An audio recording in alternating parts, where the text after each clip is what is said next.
Good afternoon. Thanks very much for coming. This is a real privilege for us at the Center for Strategic and International Studies. I'm Michael Green. I'm Senior Vice President here for Asia, and joined by Amy Seawright, the Director of our Southeast Asia Program, and Andrew Shearer. The three of us together run something we call Pacific Partners to focus on Australia, New Zealand, and the Pacific Islands.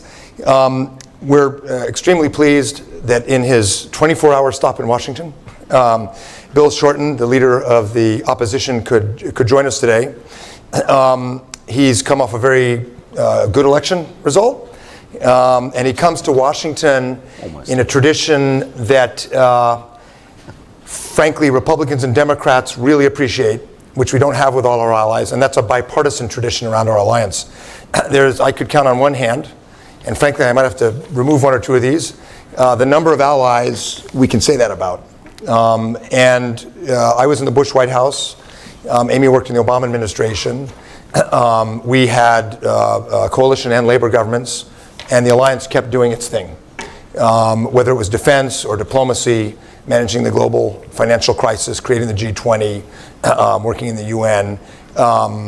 The ideological color may have changed a little from time to time, but the mission and the commitment to getting it done never changes. And that is something we are grateful for. I hope that's the feeling in Australia. It's something we try to get some of our allies to study and emulate. And so in that spirit, we're delighted to have the leader of the opposition here. I think we have a pretty strong group of audience members who follow and believe in this alliance. So I don't need to do a lengthy introduction, although Henry Kissinger famously, when people stand up and say, no one needs to give Henry Kissinger a lengthy introduction, he always says, no, please do. He's a Melbourne man and a graduate of Monash. Rose up through the trade unions in Australia to leadership positions and to the leadership of the opposition. For Americans, this was entirely confusing, but his CV says he barracks for Collingwood in the American Football League, and I had to ask, that does not mean he lives in a building with the team, which is how we would, it means he's a fan. That's silly funny. It means he's a fan.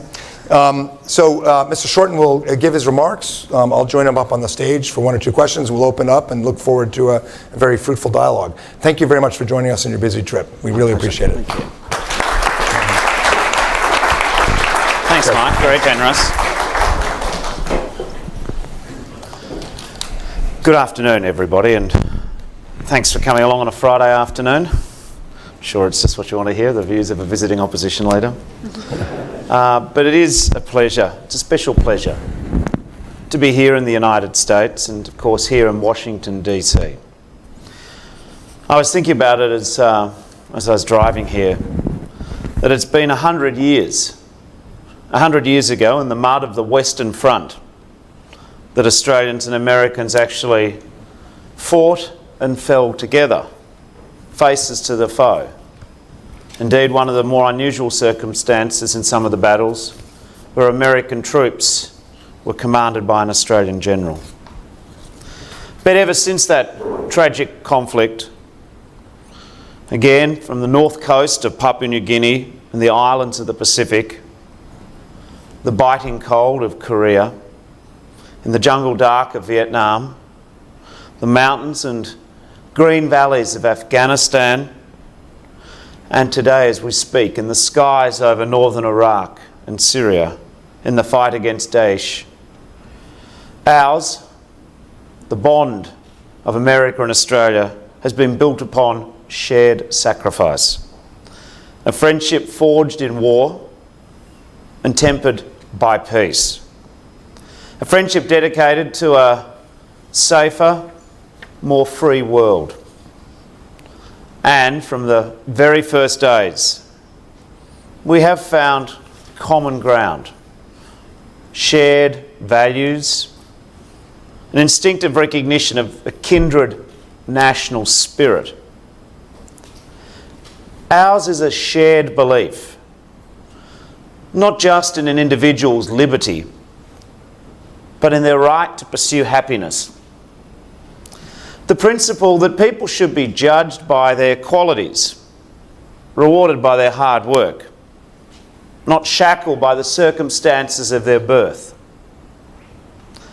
We both believe in a nation where anyone can make it, where there is room for everyone to be their best. But right now, in both our nations, indeed in democracies around the world, that idea is being challenged, tested, disputed. Too many of our fellow citizens are abandoning their faith in mainstream politics because they feel it has failed them. Rallying not in the name of a particular ideal, but against the very idea of politics itself. Now, I haven't come to the United States to wade into the presidential contest, but I see these forces at play here as I do at home around the world. I have made some forthright criticisms of candidate Trump's views in the past. He hasn't tweeted at me yet. I do reject slogans of building walls and filling jails. I don't believe that one of the world's great melting pots of humanity should adopt a race-based immigration policy, or that the world's most powerful force for freedom should retreat into an isolationist foreign policy. But this afternoon I want to put to you that it is not Donald Trump in himself who is the problem. The problem is that people believe that he is the solution.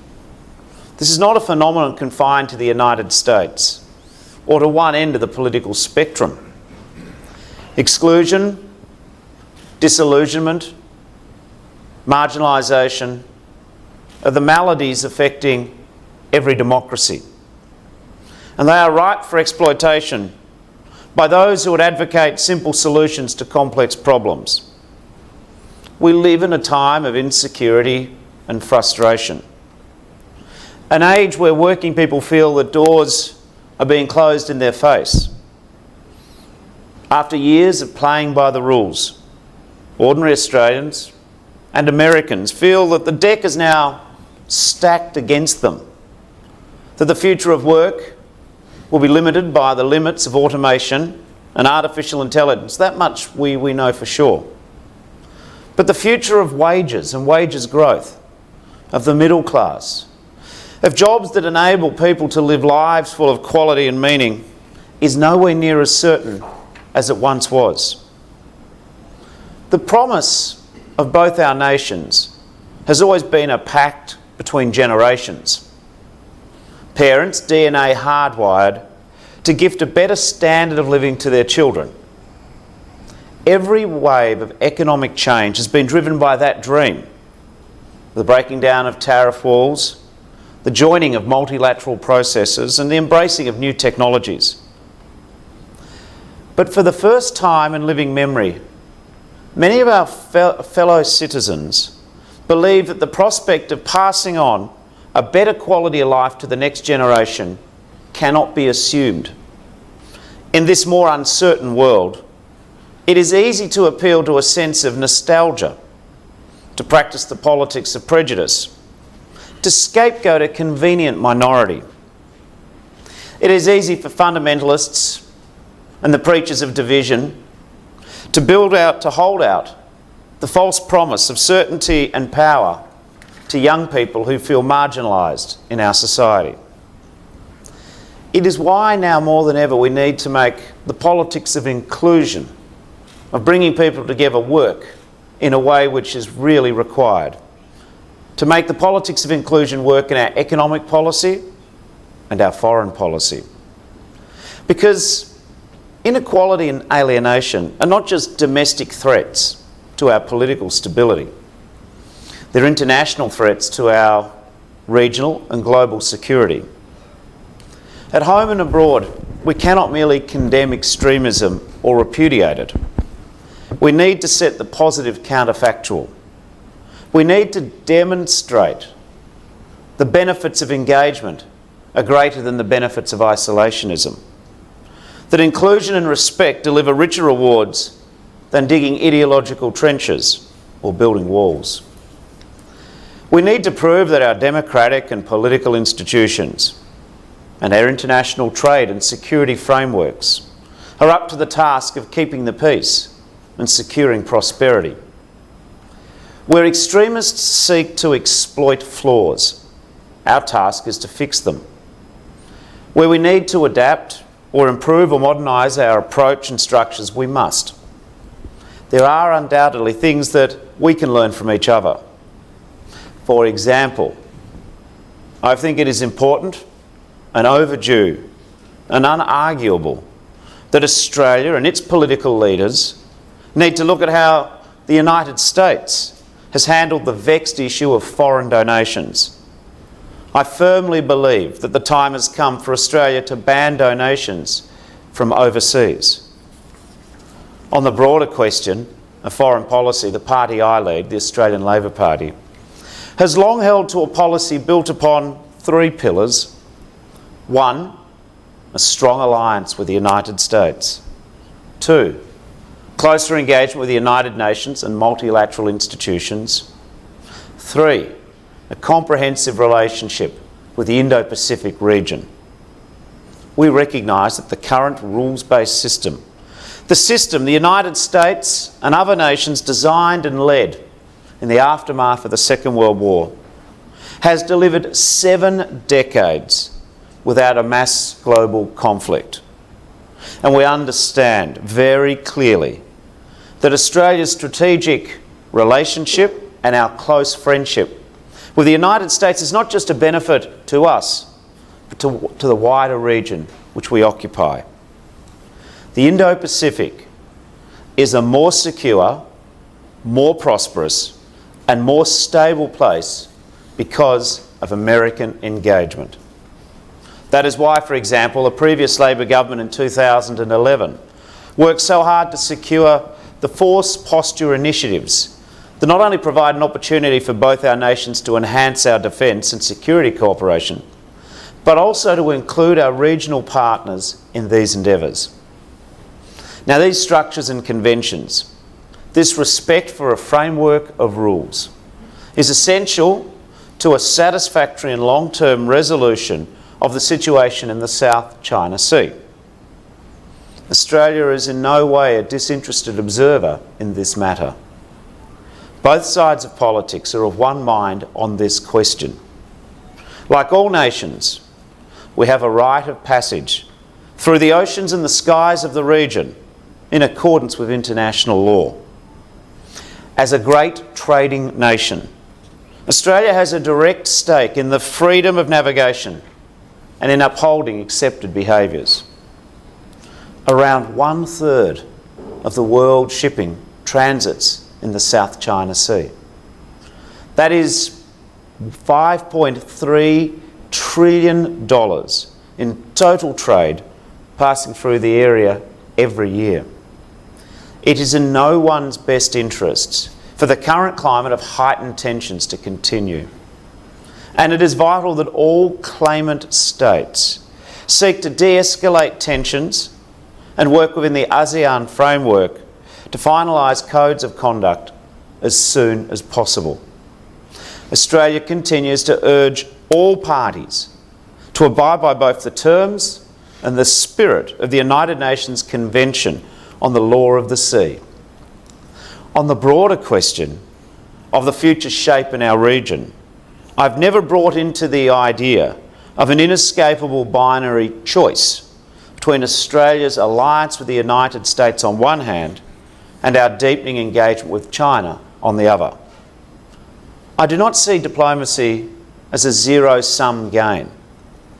The massive commercial and economic interdependence between China and the United States and the deep diversified diplomatic, cultural and military links between the two countries are powerful, tangible arguments against any escalation in tensions.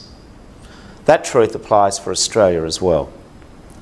The inescapable economic truth for a low population, fair wage nation like Australia is our future prosperity depends upon a close, constructive relationship with China. Today, around 500 million people are members of Asia's burgeoning middle class. In the next 2 decades, that figure will go to around 3 billion people. China will go from an economic superpower to a veritable force of economic nature. Its economy, the real incomes and the purchasing power of its people will continue to grow. Its One Belt and One Road economic policies will be influential from Central Asia to Europe. Of course, China is not the whole story for us in Asia, but Australia is incredibly fortunate to be part of the growth and rise of China in the 21st century. We need, in Australia, an intelligent, nuanced foreign policy approach with our whole region. Better ties with India, for example, the fastest growing major economy in the world. A more active role in ASEAN, particularly as a partner with Indonesia, where 9 million people are entering the middle class every year. And we need to ramp up our efforts in renewable energy, preparing for the $2.5 trillion of investment that will flow into the region in renewable energy by 2030. And while we seek to harness these opportunities, we must also meet our responsibilities, including a renewed focus on our nearest neighbour, Papua New Guinea, and the island nations of the Pacific, particularly where it comes to tackling climate change. For proud nations like Kiribati and the Marshall Islands, climate change isn't an academic argument or a piece of political rhetoric. It's a living, immediate, existential threat. Rising sea levels, king tides. Storm surges are eating away at land, roads and seawalls. Polluted water is seeping into village wells, and floodwaters are spreading disease. We cannot, in good conscience, ask these nations to bide their time and to retreat to non-existent higher ground while we bicker over our next move. We need to lead. The force of America's advocacy and its example has been a powerful lever for global action on climate change. In particular, I think of breakthrough moments in recent months where President Obama and President Xi formally joined the Paris Climate Agreement. The world's two biggest economies, its two largest polluters, coming together to commit to real action on hard deadlines. This is again proof that the world is a better place when cooperation between great powers is the order of the day. And if climate change and geopolitical security remain problems best solved by the nation-state forums and the frameworks of the 20th century, we must also recognise that the new face of terrorism operates outside the established international order, beyond the world of international law and traditional nation-state conflict. It's almost exactly 15 years ago when the streets of New York were filled with the smoke and the ash and the dust of the World Trade Center, when the Pentagon here in DC was attacked and United 93 crashed in that field in Pennsylvania. Australians watched on in horror. Even now, images from that day reach and send a chill into the hearts of all freedom-loving people. Those deeds of unspeakable evil redefined the way we saw the world, and they recast the face of terrorism. 15 years on, the threats in our world have evolved and metastasised yet again. Those elaborate large-scale attacks carried out with almost military precision have given way to low-tech opportunistic acts of violence, carried out by lone actors with little direction, using unsophisticated means. The footprint of these terrorists and their threat profile is much more difficult to detect. Because of social media and digital platforms, the propaganda arm of modern terrorism has a longer reach than ever before. And around our world, individuals are radicalising more quickly, often acting only under a vague sense of broad direction from extreme terrorist groups, rather than from specific instruction and operation. And it's in circumstances such as these that the traditional threat indicators and the old mindset for identifying risk may not assist us. The perpetrators may not have a history of extreme political ideology or extreme radical pronouncements. There may only be very tenuous links between them and overseas organisations, or no visible connection to broader movements at all. There may not even be evidence of an individual acquiring the components needed for complex weapons. In an era when information is more fragmented and more obscure, we need stronger cooperation between our own domestic security agencies and our international partners.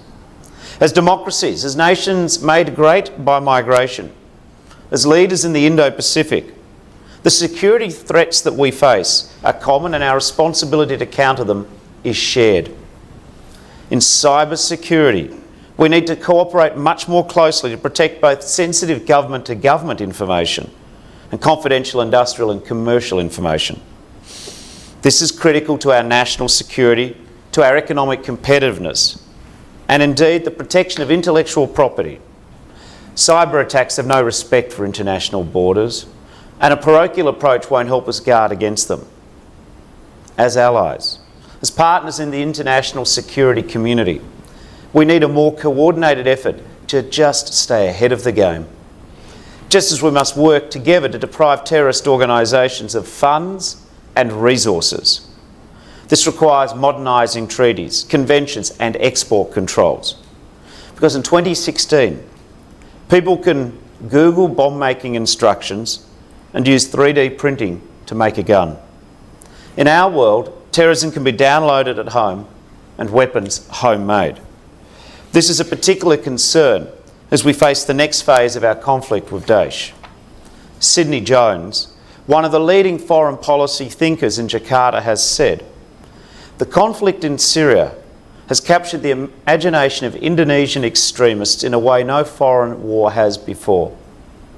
And as our troops in the Middle East begin to reclaim ground and resources from terrorist forces, there is a particular risk of a demobilising army returning to Asia armed with new combat skills and nursing old hatreds. Detaining, policing and de-radicalising these individuals will require leadership, in particular from the world's largest Muslim nation, Indonesia, and of course, leadership from the United States. Beyond a specific theatre of conflict, there is a bigger battlefield in the fight against terrorism and the pursuit of a more secure world. Combating extremism depends not just on strong law enforcement and rigorous security. It requires a cohesive, inclusive society. I reject utterly the dangerous false choice peddled by some around the world that you can have either Western liberal values, respect difference, cherish peace, or be a Muslim, but you can't be both. Wherever we live, fanaticism is a weed that we have to pull out by the root, digging down into the social dislocation that draws people to hatred and violence. Our task is to show them there is no honour in crime, no glory in death, nothing to be gained by throwing your life away and taking innocent people with you.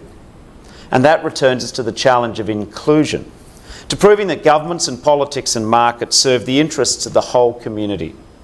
Because if people feel that there is more to be gained from working inside the system rather than railing against it outside, if our citizens believe that they have a shared stake in the future of the nation, that the political system can speak to the lives of everyday citizens, and that the person's democratic vote can actually have an impact on decisions which are made in our society.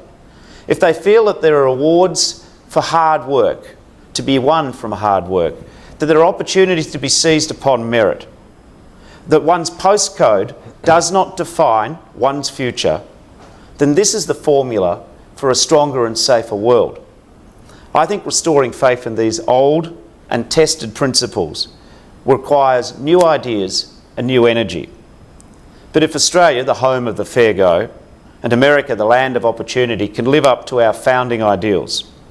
If we can prove worthy of the nation that we wish to see in the mirror, the nation, the country that we want our children to believe in, then securing the future is well within our grasp. Thank you very much. You didn't mention TPP,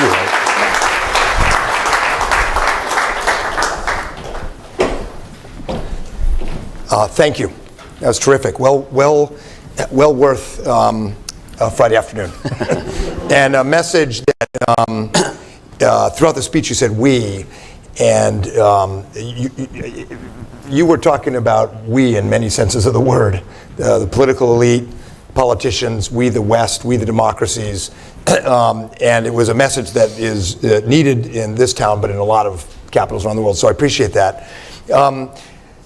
I also was a bit disappointed you said you're going to outlaw, or would like to have a law banning foreign contributions, because many of us are so despondent about our election. We were beginning to pick candidates in Queensland and Victoria, and now, now that satisfaction will be denied to us as well. Let me ask you about one thing you didn't mention, and I was a bit surprised, and that was TPP, the Trans-Pacific Partnership. If TPP is important to Australia, this is the time and place to say so, because President Obama is making his big push to get it passed in the lame duck right now as we speak. And I think most observers in this town would say it's a long shot for the lame duck. And then, you know, probably a year or two before the next administration finds a way around it. So if you could share your thoughts on TPP, what it means for Australia, what America's choice means, I think a lot of people here would appreciate it. There's 3 points I want to make about TPP and trade. The first one is that for Australia, we're a trading nation. So we need capital inflows into Australia, foreign direct investment.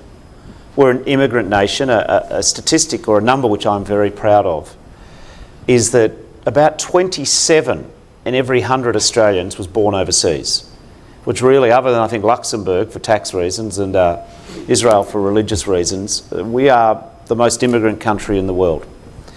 So what that means, of course, is that trade's fundamental to Australia's future. Of course, not every trade arrangement, every detail makes it a good agreement. But in my time of leading the opposition, we have come to positions to support a Japan free trade agreement, China free trade agreement. We put a couple of amendments to it, but they've worked through. Korean free trade agreement. So there is, even though the government perhaps didn't sufficiently acknowledge our constructiveness, there is a degree of bipartisanship about the importance of having open borders. So that's the first point, we're a trading nation. And the second point, though, is, of course, I think the TPP is important for the region in that what it's doing is lifting nations around the region to get the benefit of trade, in particular with the United States. And to some extent, I think it's important for deeper American engagement in the region. I accept one of the good arguments in support of the Trans-Pacific Partnership is that it increases the engagement of the United States in our region. I also accept that this agreement has potential to be good for a range of nations to improve what they do in a range of issues which are important to Labor people like myself. Better labour relations, more enforceable conditions, a better approach on the environment. I think the third point I want, so I think the agreement has some potential strengths which are good for the region, not just individual nations, but the region as a whole. I think a multilateral agreement is to be encouraged rather than just bilateral agreements. I think that lifts, I'm a fan, I said one of my propositions for our foreign policy is the more multilateral engagement we get rather than just bilateral agreements, I think that deepens collective action and reforms. The third point I want to make is that the Australian Senate is currently reviewing the TPP. We jealously guard our intellectual property. I get that the area of biologics is a sensitive area in the United States, but it's sensitive in Australia too. There is in Australia, I think, some frustration over the actions of Philip Morris when they tried to undermine some of our public health policies, and they sought to use the ISDS clause to undermine our public health policy. One of the features of the TPP is that specifically carves out from that being done in tobacco. So the Australian Parliament will analyse the agreement, but the general principle of trade, and there's several very strong arguments to put in favour of the TPP, mean that we must give it the most serious consideration in Australia. I am interested, of course, though, to see if President Obama is rolling up his metaphorical sleeves in terms of the lame duck period after the November election. But I also get that this agreement's become quite a contested domestic political issue in the United States. I think it's fair to say, from the Australian opposition's view, we'll see what happens in the States, and then I think we'll take the next steps in Australia. That's helpful. Thank you, and it's interesting. Japan is going to go ahead, I think, and ratify in part to force our hand. And it's interesting to hear the thinking on labor on this. The president here with John Kasich, the governor of Ohio, is making a major push. Ohio is interesting. It's very, very politically important, and it's an agricultural exporting state and a state that's very dependent on trade. And yet it's also a state where the message of protectionism has resonance. So we'll see how that goes on our side.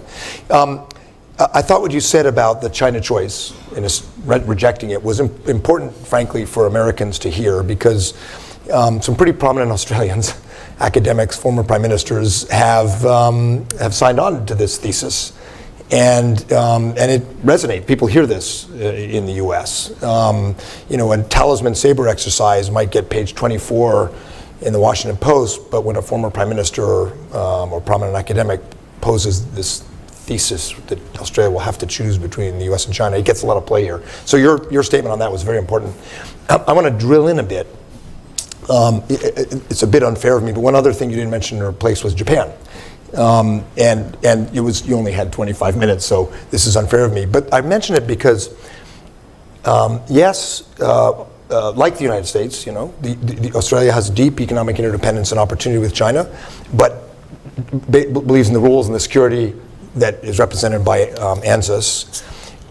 So it's not a binary choice, but in the middle there are choices.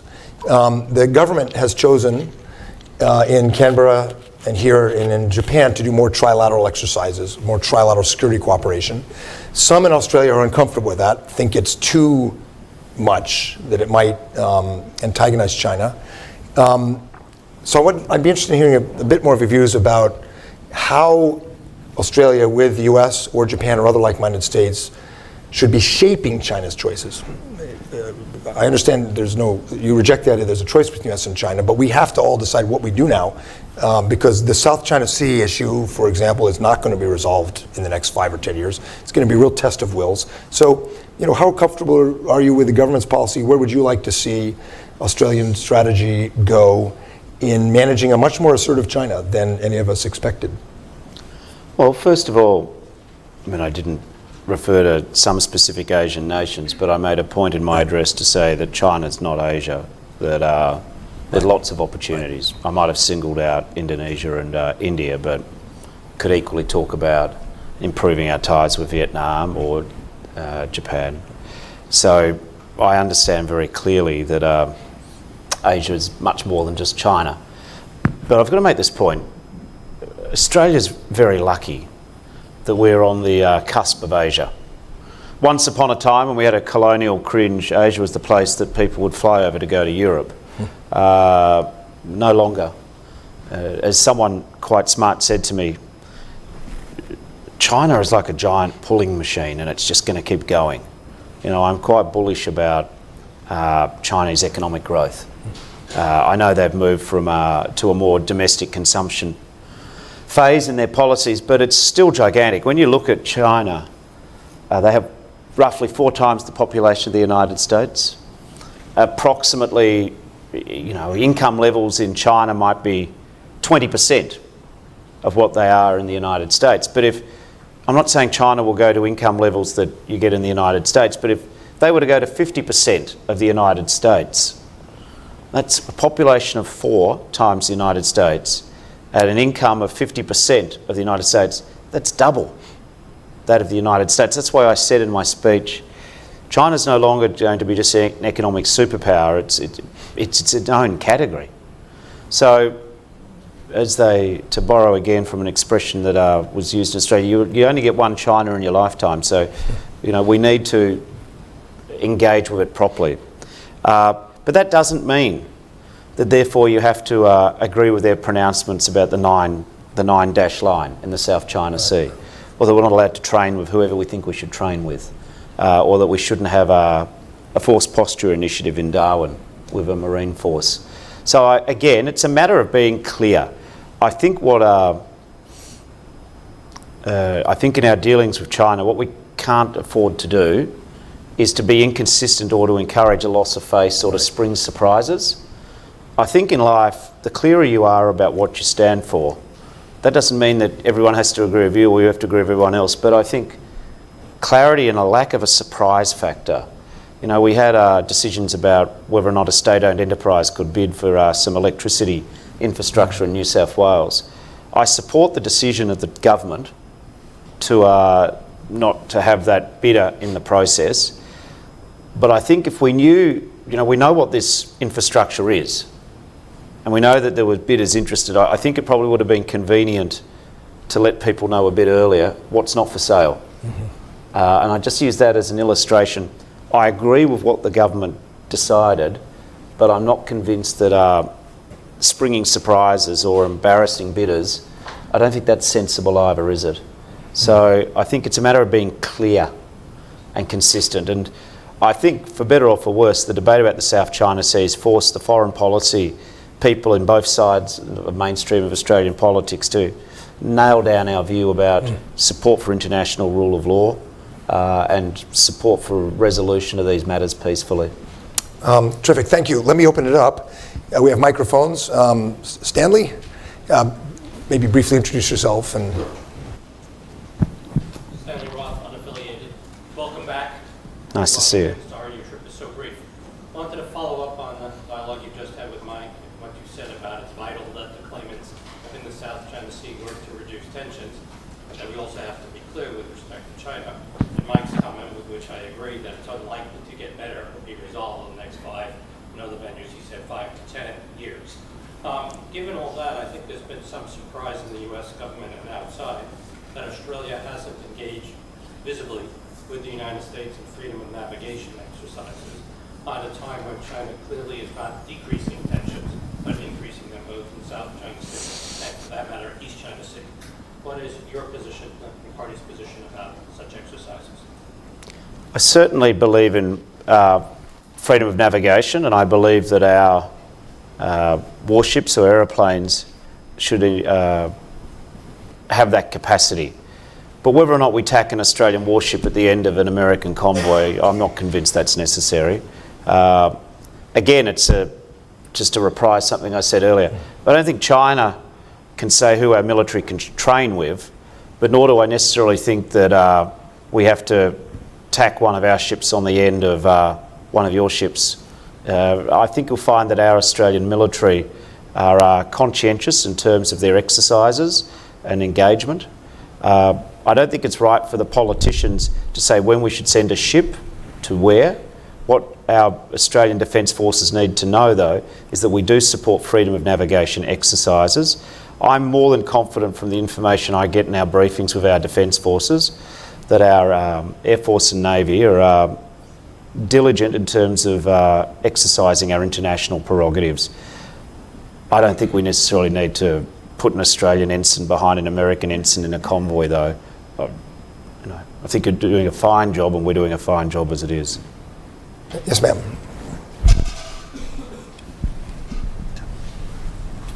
Thank you very much. My name is Mindy Reiser. I'm a sociologist. I just came back from monitoring the elections in Belarus.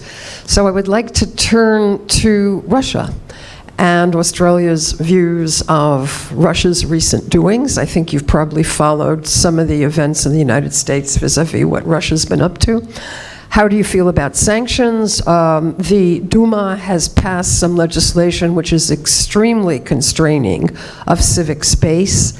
And I wonder what you feel Australia can do in the light of increasing pressure that is being exerted by Putin and his allies.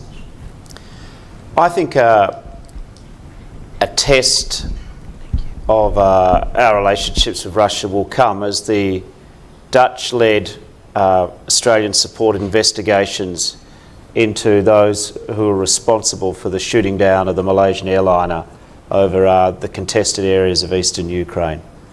I know that the Dutch investigative authorities have been very diligent, incredibly professional. I know they've been very ably supported by our own federal police and others. I think that Russia's a long way away from Australia, but as we found out with that tragic event, the world's a much smaller place than Australians care to be believed, and that reminded us of it. How I think the detail of that report and what responsibility it attributes is going to be probably the next big flashpoint for us. Our focus is Asia, and of course the Middle East.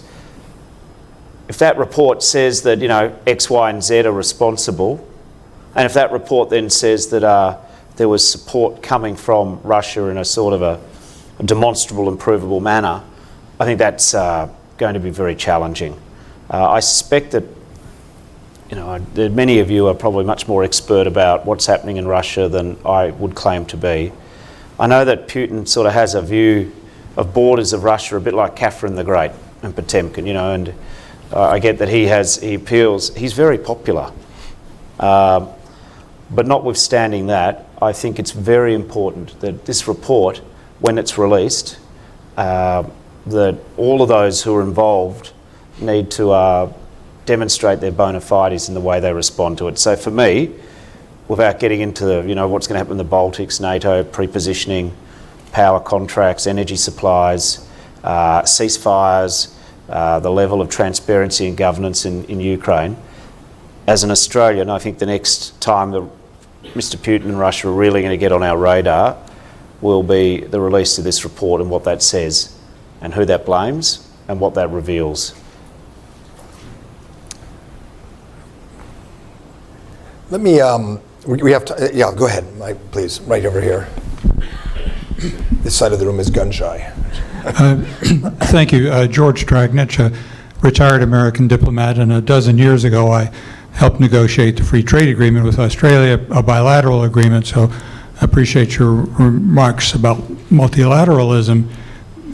To go back to the TPP, sir, you are a former trade union leader, Australian Workers' Union, and you would know that the real opposition in this country comes from the AFL-CIO. You're in a position, I would think, to be able to articulate a position from a labor union point of view. How would you tell the AFL-CIO that their opposition is misguided? Well, I wouldn't claim to know what the AFL-CIO know. CIO know. Or the CIA. Well, we read what they think anyway. I did get to find out what they think about me through WikiLeaks. Let's be clear, I believe in the benefits of trade and open borders, but that doesn't make me a zealot in saying that every development brought on by trade agreements is automatically good. Again, I've only observed at a distance the impact of the North American Free Trade Agreement. But a lot of manufacturing jobs seem to go south of the border after that agreement. So, I have fraternal ties in the past with the United Steelworkers, and they explained to me that they lost a lot of jobs. This idea that somehow it's okay to have some winners and some losers in trade agreements is not one I find satisfactory. It's it's a proposition that a rising tide can only lift yachts. I think a rising tide should lift all boats. So I think it is incumbent upon the proponents of trade agreements to explain to people where they fit in. A trade agreement which sees people accelerate losing their jobs is not, for me, necessarily the purpose of government. It's not the role of any government to negotiate away people's jobs. Now again, it's not an argument against trade, and I understand and had a very good chat with the Deputy Trade Representative today and his team, that this is a pretty progressive trade agreement, the TPP, that there are enforceable protections for labour standards, and I'm going to look very carefully at that, and enforceable protections in terms of the environment, and this was a step forward. I was in Montreal yesterday where I listened to the Trudeau minister talk about the benefits of a Canadian-European Union trade agreement, and there was a series of social democratic leaders in Europe talking about how that may work in the interests. So I'm up for explaining the benefits of trade agreements, but I also have an obligation, I have to say, to represent people who don't always have voices in these trade negotiations. If you're a manufacturing worker in your early 50s and accelerating the disappearance of your job, I'm not sure that's an easy thing just to say, well, you can retrain or reskill. So I think there's a challenge here about making economic change work for all people. And whilst this isn't quite the question you asked, it's in the great tradition of politicians to answer the question they want to give. Well, like the Australian auto industry, I mean, the Lib Naps has basically eviscerated the Australian... Yeah, we weren't happy about that. I mean, seriously, I get that there were arguments, and our current ambassador, of course, was a previous life was a distinguished treasurer of the government. But I remember for the relatively small tens of millions of dollars, hundreds of millions of dollars, we now see in October of this year the last cars rolling off production lines in Elizabeth, in Broadmeadows, in Geelong. We will see thousands of people lose their jobs. Yet at the same time, in our country, we provide tax concessions so you can speculate in property investment. It's a matter of priority, isn't it? So I think one of the challenges for economic growth in the future to make it sustainable is to have inclusive growth. It's not enough simply to say, grow the economy and then we'll share the proceeds. I think we have to understand that where you've got greater mechanisms for inclusion, you will actually have more sustainable economic growth. I use the illustration of the equal treatment of women in the workplace. Where we treat women equally, where we pay women the same, where we provide them equal opportunity to be leaders on boards or indeed elsewhere, where we provide properly funded universal childcare, that will make it easier for women to participate. I listened to C.L. Richards from Planned Parenthood speak yesterday, and she made this very good point. She said, we've never seen a nation in the world which has genuine gender equity, so we don't know quite how well we can do if we actually had genuine equity and equality. So I get the point about trade. I'm prepared to have the arguments and the discussions. My track record is to support trade agreements in Australia. But in terms of the advice I give the AFL-CIO, they're there to represent their members. They're there to make sure that there's a place for their members in the process of change. And it is not the case that every trade agreement or every deregulation and reduction of support for industries has had a positive impact on the lives of ordinary people. I mean, look at the debate about the steel industry. It's just complex. I'm wary of people with textbook solutions for real life problems. Can I ask a question about Australian politics? Pivoting off of your question. People used to joke that Italy and Japan would have a new prime minister every year. But the fact is, Prime Minister Abe in Japan has now had 4 Australian prime ministers. This is not a prognostication about the strength of the current government. But just looking at the past... I don't mind if you do. I'll let you do that if you want. But looking at the past decade, there's been an enormous volatility in Australian politics. Would you attribute that to the factors you were just talking about? Is it something about the nature of political parties in Australia? Why so volatile? I mean, how do you explain that? I'm conscious that I've got a number of my fellow political participants from previous years here, so they're equally capable of giving answers to this. But I think the media play a role. I think opinion polls play a role. I think being a government who's got a plan when you get elected plays a role, good preparation. One thing I don't do is I don't blame the voters. I think it'd be good for Australia to have longer periods of stability, but on the other hand, if Australians want to change governments, of political parties in our Westminster system change their leaders, I think whilst that could be, I think what that does do is it really annoys the voters. I think one thing Labor has learned is that the voters want the right to change governments, not the members of that political party. Labor has learned that lesson. We've changed our rules and the way we pick our leaders, so you just can't simply do some of the things which happened. I think sooner or later the Liberal Party in Australia is going to have to change its rules by the way it picks its leaders, because otherwise I suspect you will still see more instability carrying on in the Liberal Party. I think though in terms of policy certainty, there is a consensus between the major parties about the US alliance on dealing with national security. I think on some of the domestic issues there's been a fracturing of that consensus. But I also think volatility is manifested by the fact that in Australia 30% of the voters picked someone other than the major political parties at the last election. So I think what my party can do is we've changed the way we pick our leaders, so it's a lot harder to do what we saw. But I think in terms of volatility and dissatisfaction, it goes back to what I was saying a bit earlier. If you propose economic growth that leaves some people behind and only includes some people, you are going to get volatility. I think if you want to have longer term stability, for me the issue isn't even the manifestation of maybe changing leaders, but I think the deeper problem is that for a lot of Australians, they think that decisions are made by vested interests. They think decisions are made out of the control of their exercise of their democratic vote. So I think my challenge as leader of the Labor Party is to restore people's faith in the authenticity of what we talk about, and that what we talk about people have to feel that their vote can make an impact upon what happens. I suspect a big part of it also is the social welfare state, although all of us have different versions of it, is reaching diminishing returns with globalization and aging societies.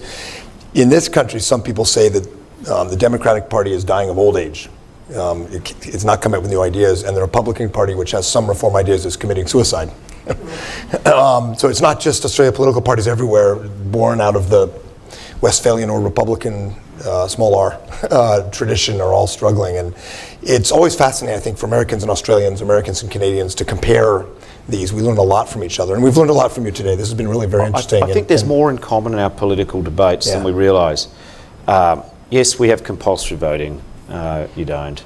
There are plenty of differences. You've got the primary system and you've got a year-long campaign of destruction of candidates. Maybe that's not so different in Australia either, but some of the trends are not dissimilar.